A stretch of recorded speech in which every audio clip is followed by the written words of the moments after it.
Victoire du Real Madrid ce soir, 3-0 au Santiago Bernabéu face à une équipe du Real Valladolid très compliquée dans un match assez serré qui a été décanté par les buts de Valverde, Brahim Diaz et Endrick. Les gars, bienvenue sur Actu Mercato, le débrief c'est maintenant. Let's go. Les gars, je tiens à vous rappeler que cette victoire ne doit pas nous faire perdre notre analyse assez objective sur ce match-là. On a vu une équipe du Real Madrid qui a beaucoup subi en première mi-temps dans les phases de jeu, aussi dans la construction. Le milieu de terrain, c'était pas trop ça. On va pas trop s'attarder là-dessus. On sait, on a beaucoup d'absents au milieu de terrain cette saison, surtout ce début de saison avec plusieurs blessures. L'attaque, les gars, on a vu un Rodrigo, Vinicius Junior et Kylian Mbappé qui essayaient de trouver des automatismes, mais jusqu'à là, ça ne marchait pas. Jusqu'à présent, les gars, ça fait déjà 3 matchs. On ne trouve pas ces automatismes entre ces 3, Vinicius, Rodrigo et Kylian. Aujourd'hui, peut-être, il faut beaucoup plus de temps à cette attaque-là pour s'adapter, ou alors il faut changer de système tactique, c'est clair, les gars. Les cartes ne sont pas encore jouées, les gars, que ça soit pour Kylian, pour Rodrigo. Les gars, le seul qui mérite sa place actuellement au Real Madrid en attaque, c'est Vinicius Junior. Le reste, les gars, ils doivent prouver pour avoir les places en tant que titulaire. Les gars, si on veut prendre une comparaison avec la BBC, on peut remarquer que la saison 2013-2014, les 3 premiers matchs du Real Madrid, Bale, Benzema et Cristiano Ronaldo, tous ont marqué les 3 premiers matchs. Aujourd'hui, les gars, c'est clair, Carlo Ancelotti doit prendre une décision sur le plan tactique concernant le camp Mbappé. Là, on peut déjà remarquer une frustration du côté de Kylian Mbappé. Même s'il ne le dit pas clairement, on peut remarquer de l'agacement dans son jeu. Ce rôle de pivot ne lui va pas, les gars. C'est un constat qui est clair et on peut le voir au fil des matchs depuis la saison dernière au Paris Saint-Germain. Kylian Mbappé a perdu cette touche de vista et cette touche d'explosivité. Les gars, Kylian, c'est pas un joueur à l'aise techniquement. On peut le voir, il a perdu énormément de ballons aujourd'hui. Si on veut le mettre dans les bonnes conditions, ce n'est pas en le faisant jouer en pointe ou alors avec un rôle de pivot. Aujourd'hui, Carlo Ancelotti doit prendre cette décision-là, changer de système tactique s'il veut mettre Kylian Mbappé dans de bonnes conditions. Mais aujourd'hui, on n'est plus à l'époque de Cristiano Ronaldo ou alors de la BBC. Aujourd'hui, c'est un collectif. Kylian Mbappé devra tout faire pour s'intégrer à ce niveau poste et à cette équipe. Les remplaçants ont apporté aujourd'hui une certaine stabilité au jeu du Real Madrid. Les gars, Arda Güler ne nous a pas convaincus. Aujourd'hui, il avait une possibilité d'être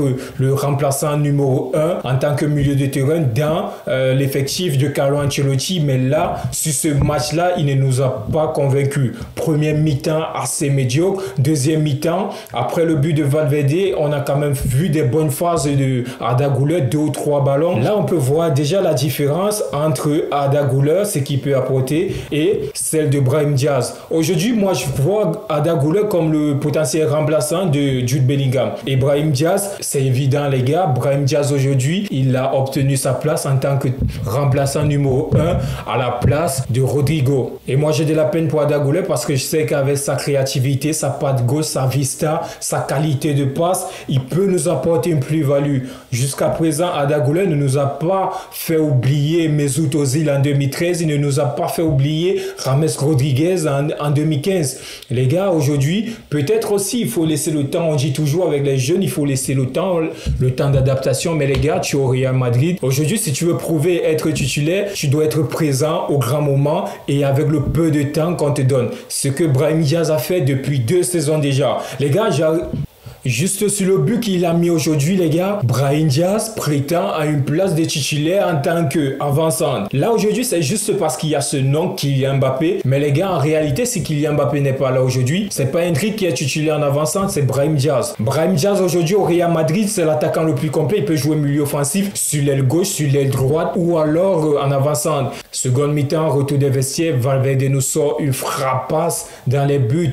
Les gars, Valverde, c'est le genre de joueur que tu vas pas l'entendre faire la une des médias, mais son importance au Real Madrid aujourd'hui, les gars, elle ne vaut pas celle de Toni Kroos ou alors celle de Modric, mais c'est un élément important. Au milieu de terrain, c'est le seul qui peut prétendre à une place de titulaire incontestable au Real Madrid, Federico Valverde. Le contrôle que Rodrigo fait, les gars, c'est Ronaldinho Prime. Comment tu peux donner une passe à Vinicius Junior dans ce contexte-là? Tu es face au gardien, le dernier défenseur que tu as entre toi et les goals, c'est le gardien Rodrigo. Rodrigo met le ballon au fond des buts. Il fait la passe, une passe qui n'arrivera jamais dans les pieds de Vinicius Junior. Et là, dans ce contexte, les gars, Carlo Ancelotti, c'est clair dans sa tête. Quand il y a remplacement, c'est Rodrigo, le premier nom en attaque qui va faire sortir. Aujourd'hui, pour que Rodrigo marque son empreinte au Real Madrid et dans cette équipe-là, il doit être efficace. Aujourd'hui, je pense que le monde sait qui est Vinicius Junior. Depuis 3 ou 4 saisons déjà, ce mec nous prouve chaque jour qu'il peut être